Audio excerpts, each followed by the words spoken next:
Mission.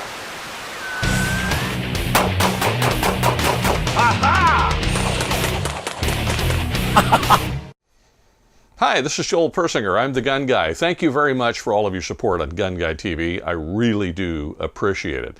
By the way, you might want to check out the GunGuyTV Firearms podcast. You'll find it on all of your favorite podcast players, including one we've added recently, which is iHeartRadio. That's pretty neat.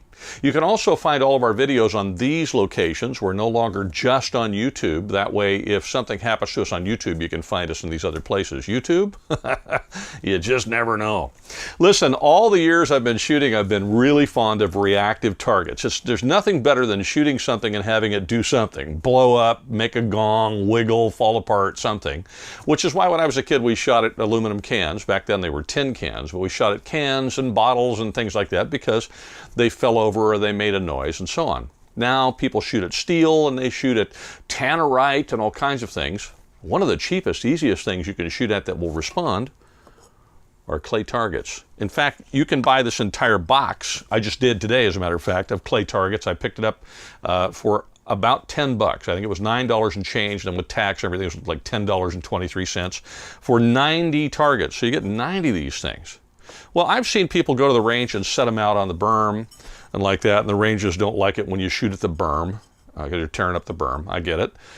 But they don't have any argument with putting up little target stands. Well, a company called Sharp Targets, let me hold up their box here. There they are, Sharp Targets. They sent me these clay target stands. They sent me 3 boxes of them. They come 7 in a box. These things, you just poke them in the ground and set the clays on top. And I have discovered that you can put the standard size clays like this one. You can put the rabbits, which are thicker, on there. You can put the itty bitty little ones on there. They'll all fit just perfectly. And I've used them a lot. I went out to the range, I took my pellet gun, and I shot them with the pellet gun for a while.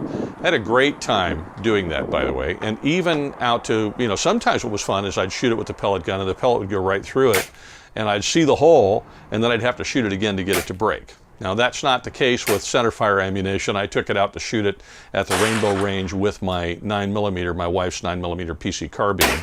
And I shot at them there for a while. Now those I put out at 50 yards, 75 yards, and I shot those. They were tough to hit at that distance with the little PC carbine, I thought, but actually what I found is it was pretty easy to hit them. And then I took them out to the desert with me, and I used them along with my steel target, and I shot them with the PC carbine and with handguns and other things, and I put up the little targets as well as the big ones. Everything worked fine. Now, I thought when I first got them, I thought, well, yeah, I'm going to hit one with a round sooner or later, and I'm going to bend the snot out of it. Well, that actually happened. Let me see if I can find it. One of these I hit with a 9mm. There it is. This one got hit right here with a 9mm, and you can't see it, but as I've got it really close to me, I can see where it's dented a little bit right there. It dented it and bent it ever so slightly, and that was about, I think it took me 5 minutes to repair. I just locked this part in the vise and took some pliers and bent it right back. Now, if you don't have a vise, a pair of vise grips would have worked just fine because it's strong wire, but it's not so strong that you can't bend it. So it was simple and easy to repair. That was very encouraging to me because occasionally you're gonna clobber one with some round or other. I thought that was pretty neat. The investment in them is not that high. They're very, very inexpensive, honestly. And the cost of the clay targets is very inexpensive. But the fun you get out of it is really kind of cool. I've had a great time using them, and you're going to see them in videos a lot because they make it's really just neat. You hit it and it shatters, and it's just kind of like, I've always said that shooting clays with shotguns, shooting trap and skeet and sporting clays is the Girl Scout cookies of shooting because you can't just shoot one. And that's kind of how it works. You get started, you shoot a few, and you just can't stop. In fact, having bought this box today just so I would have some targets to show you and some to shoot up at the range that I shot up my other box, Nick and I were talking about making a trip out to the clay range, the trap range here pretty soon so that we can shoot together. That's one of the things we love to do. Well, maybe you're not a shotgunner, but you like to shoot 22s or rifles or handguns or whatever. Well, this is a way to do it. Get yourself some little target stands. Like I said, you just stick them in the dirt. I mean, it's not a big deal. And I've asked 2 or 3 outdoor ranges whether I can use them, and they've all said yes because the clays are biodegradable. So you don't even have to pick them up afterwards. They just shatter and drop. And if you want to pick them up, just bring a broom and a dustpan with you and sweep them into a dustpan. It's pretty easy. Anyway, there you go. Great little things. I really love them. It's kind of a simple review. I get it. but these things are just a lot of fun. They make shooting fun, particularly when you're going to do things that are just fun for the family. You want to go out with your family, take your kids or whatever, and go out and do some fun shooting. Check out these.